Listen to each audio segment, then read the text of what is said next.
their genuine expression, basically, their interest and even their strength could become something that actually allow them to go into the university instead of just, empty achievement.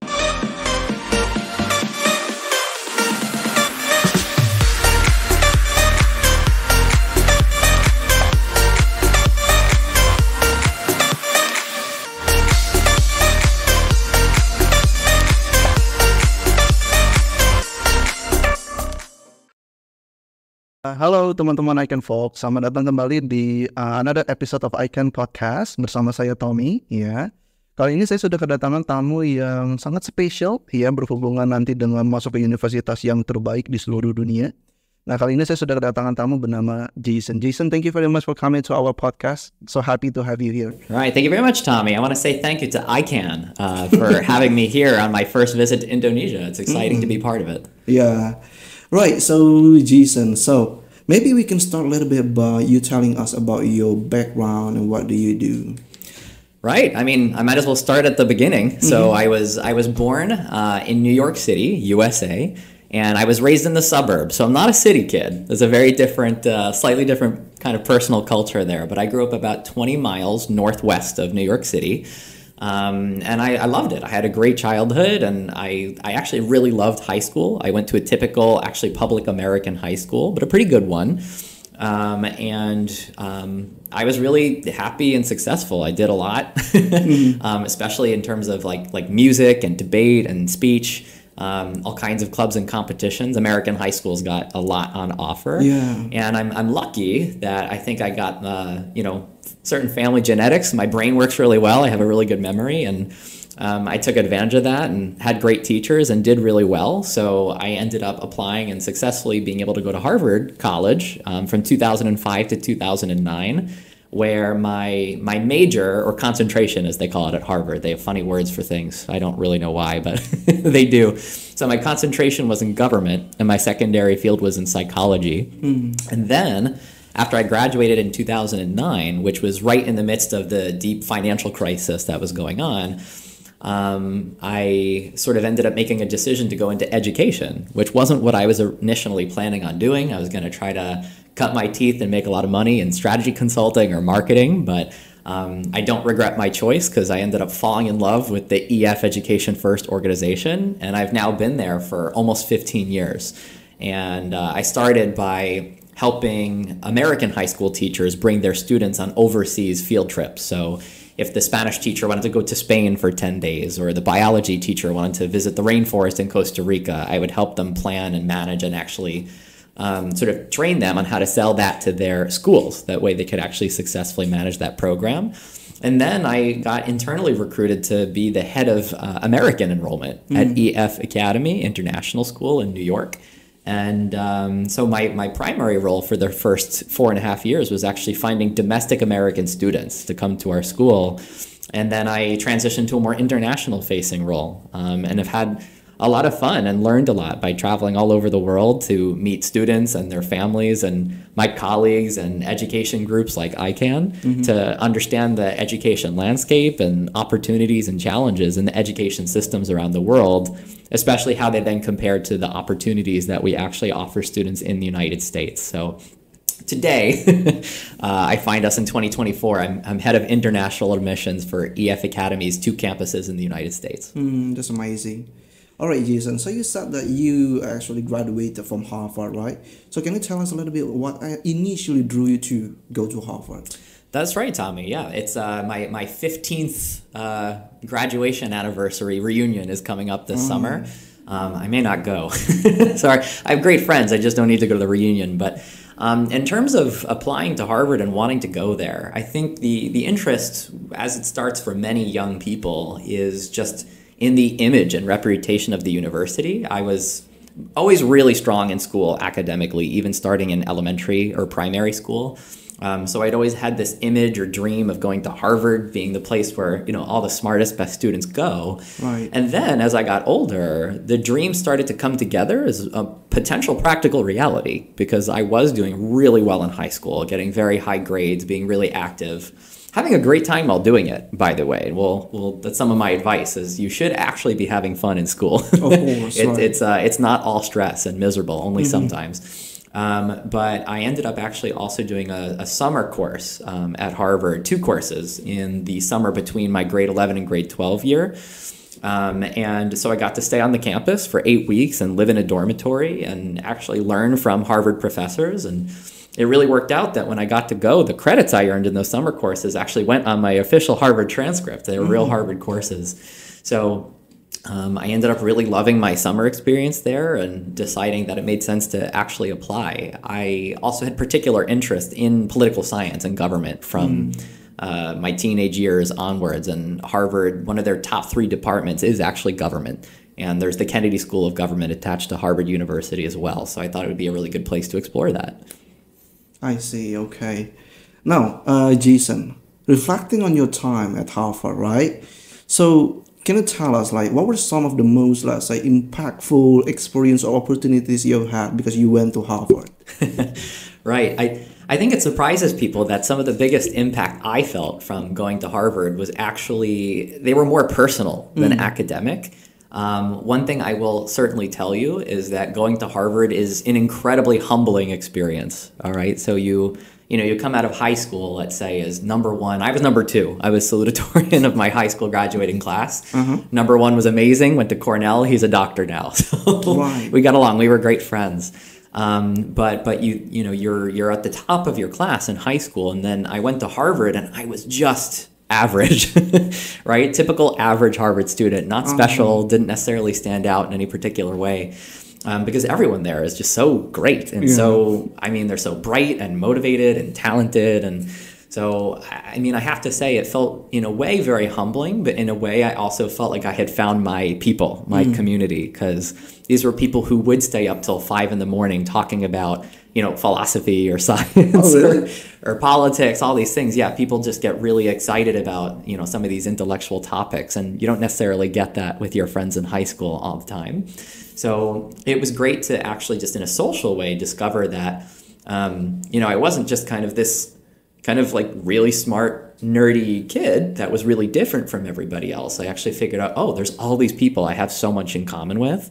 And so I finally felt like I really belonged to a community, which was really nice. And some of my favorite things about Harvard are just the memories that I think I made there socially. And a lot of my closest friends are actually, ironically, not from the government department or psychology department. They're from the Harvard Band and the Harvard Pops Orchestra. So my best friend in the whole world, Jamie, she's actually a genetic counselor. And I have other friends who are attorneys, another friend who's a particle physicist.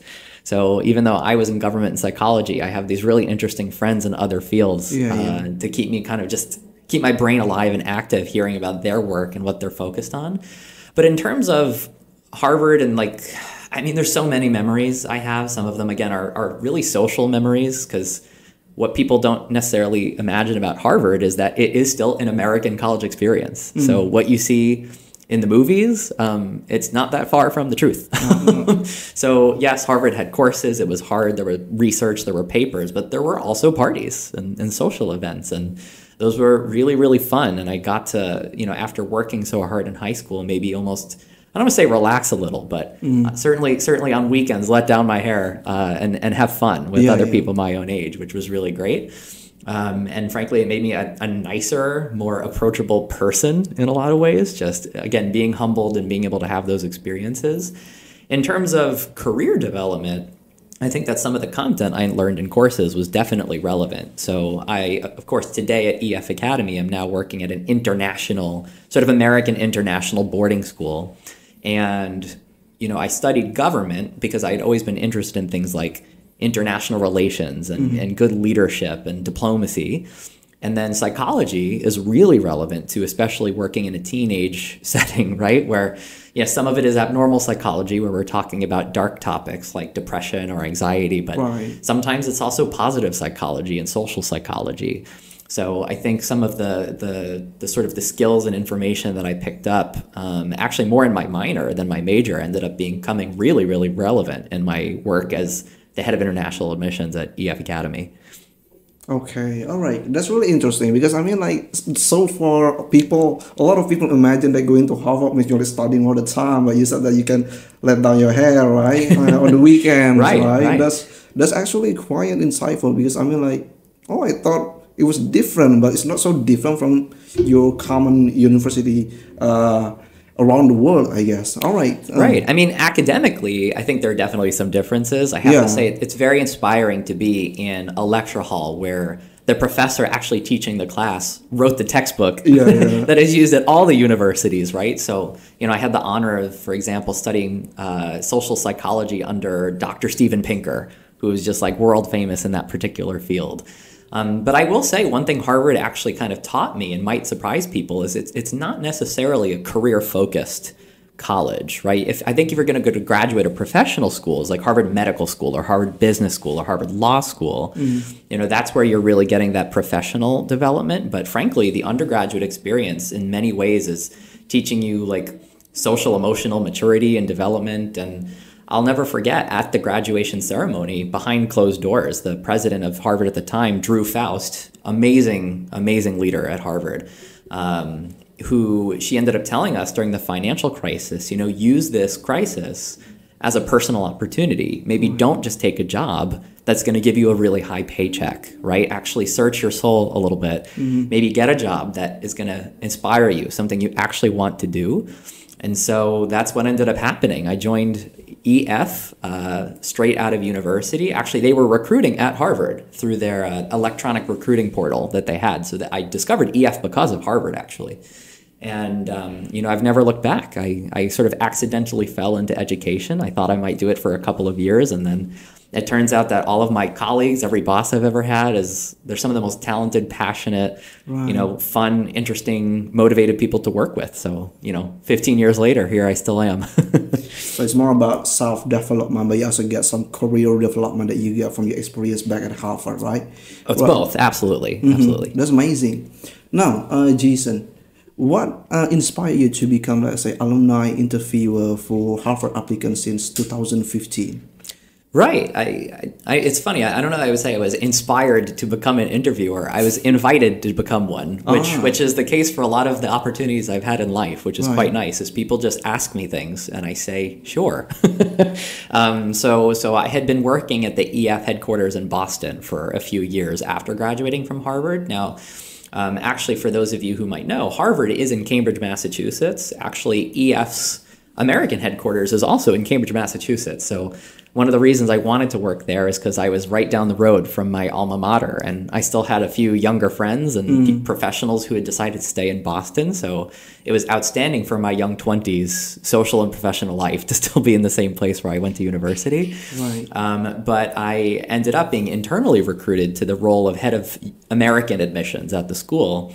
And it happened to be in Westchester County, New York, in the suburbs of New York City, only about 30 minutes away from the house where I grew up in the suburbs of New York City. So a funny thing happened, which is that my parents decided to retire. They're at the correct, appropriate age to do that.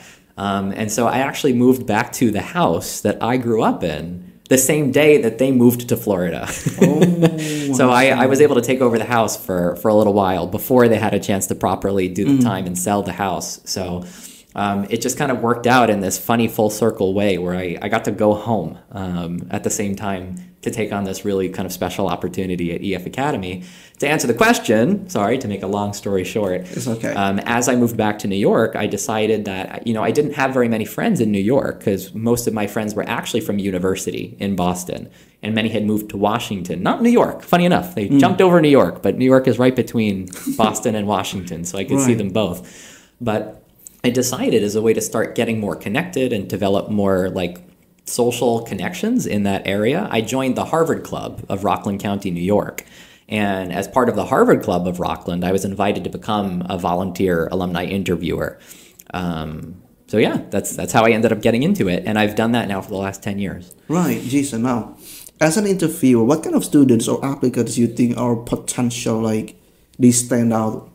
Can you tell us a little bit about, students that stand out from your experience? Definitely. So And I assume you mean stand out in a positive way. Yeah, in a positive way. Yeah, there have been some negative interviews too. I'm not going to lie, but in a positive way, I think students that and the interview, by the way, for EF Academy is remarkably similar to the interview I do for Harvard. I just have different expectations, right?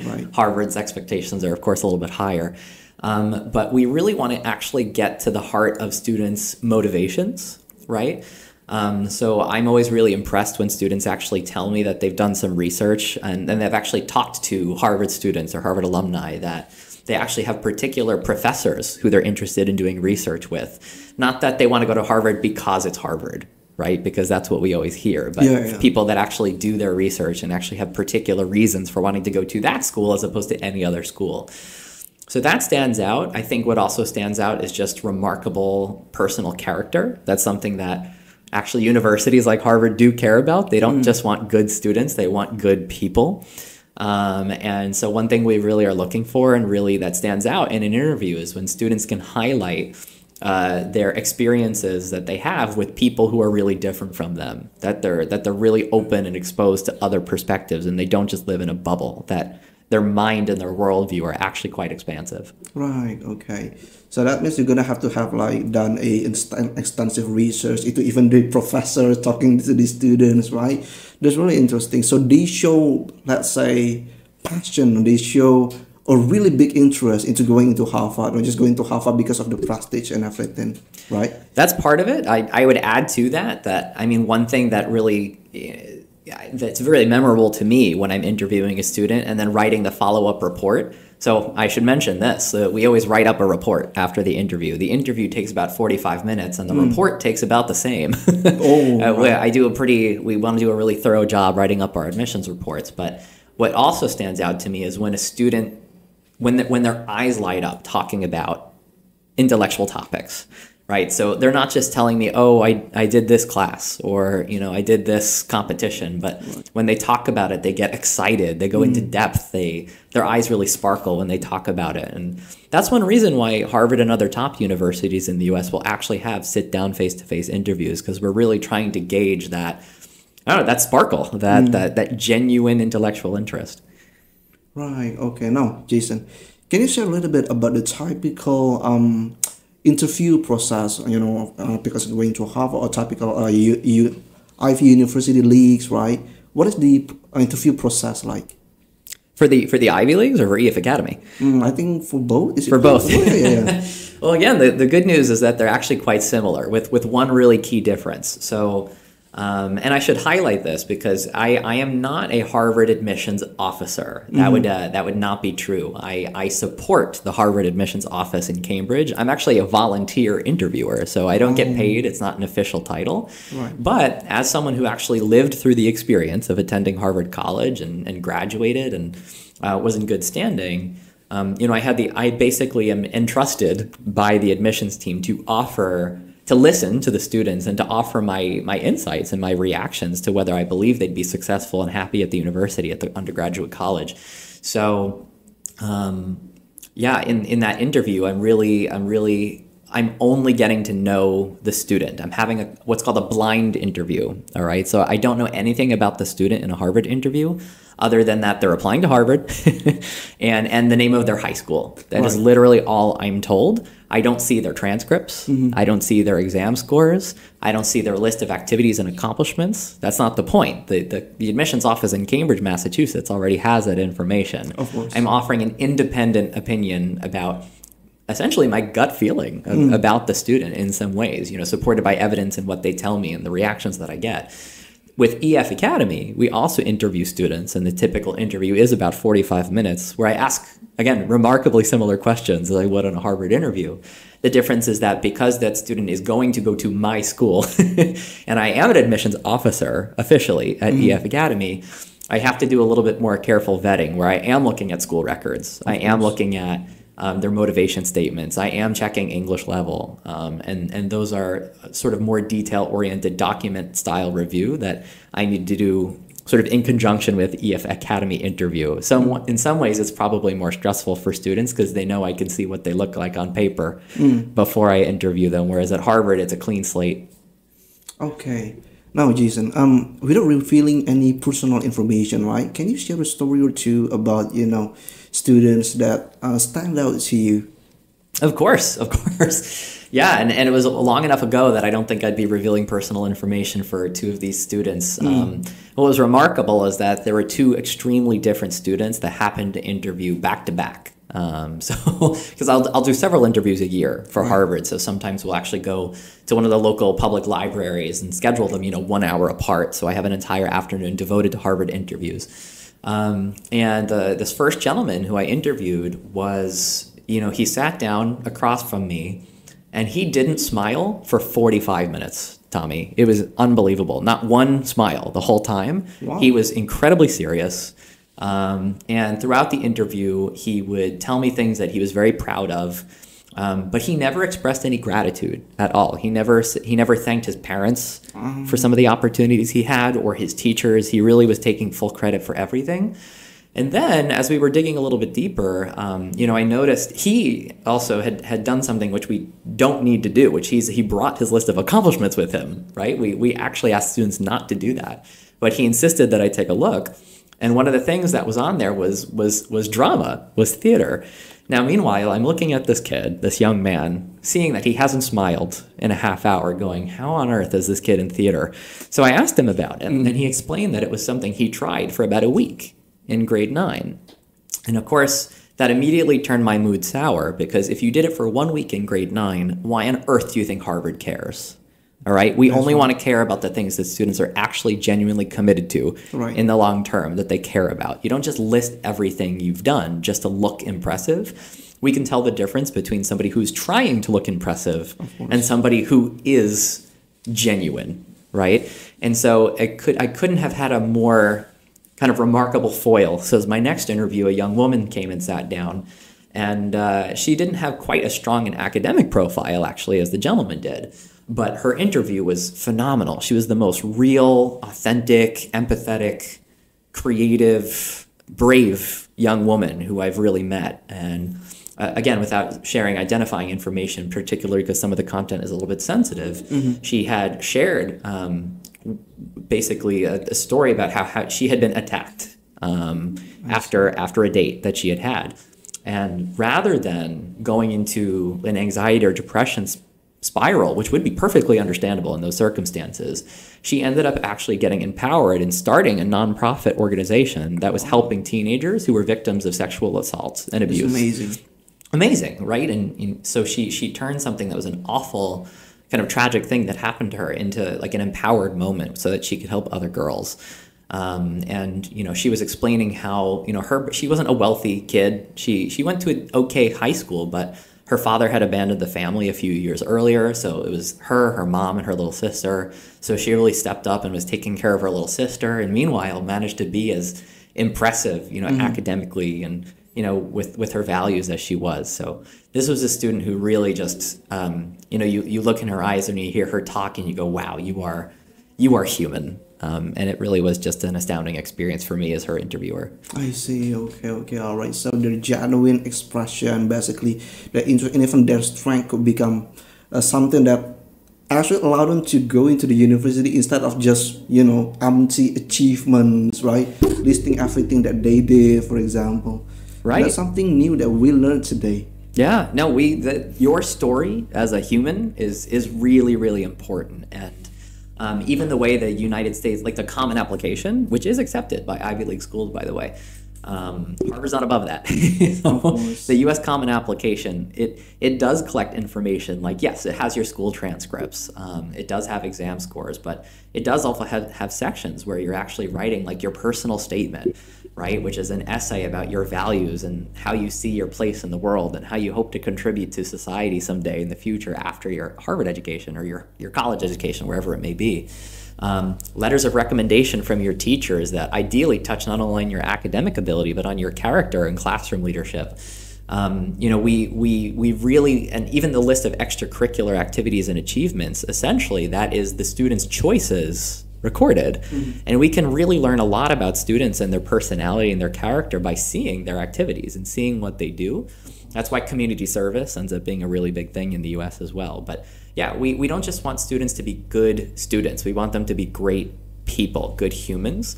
Because a lot of people don't think, when they think about a university like Harvard, what is Harvard's mission, right? Do you know, Tommy? When you think about what does Harvard want, what do you really think Harvard wants? Well, the truth is, Harvard's mission is to make sure that its graduates are prepared and have the skills and the tools to help humanity, to improve society. It's a really lofty, big goal, but it's global in scope, it's empathetic, it's multicultural, it transcends all borders. It's, whether the field is in science or social science or, focusing on the United Nations Sustainable Development Goals. But at the end of the day, Harvard wants its graduates to go out and do great things that help others. And of course, something that they love as well, right? They feel like they find their role in life, for example, what they were born for, something like that, we have to say.